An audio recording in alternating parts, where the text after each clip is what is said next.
Okay, so now you know how to schedule a meeting, name the meeting properly, make a recording, possibly even make a recording from your phone. Let's talk about some other features you need to know about. And that, of course, is the settings with the videos, how to trim a video, and, of course, captioning your videos. Now, I'm going to go ahead and click on this phone recording. You all remember me recording that.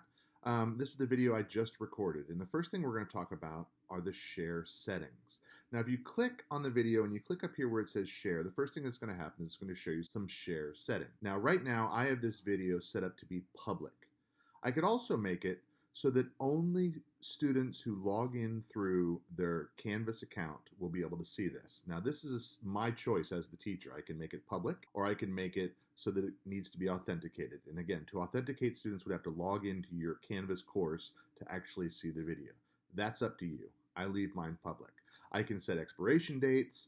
I can set passwords for people to download it. I can do different things with the settings. But if you're going to be making videos, you need to know about these settings. Now, in addition to knowing about the settings, you should know that you can click into the video. And once in the video, did you hear that weird garbled sound at the beginning of the video? Let me play that back.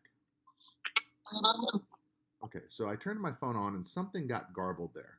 Well, I can clip that out. This little tool right here allows me to clip the screen. And so maybe I'll shave off the first 3 seconds and save that. And let's listen to that again. What you're looking at now is See how it just started right in my video? And when students do that, see it's saying to start now at 3 seconds and it clips off the front. I can clip off from the front or the back.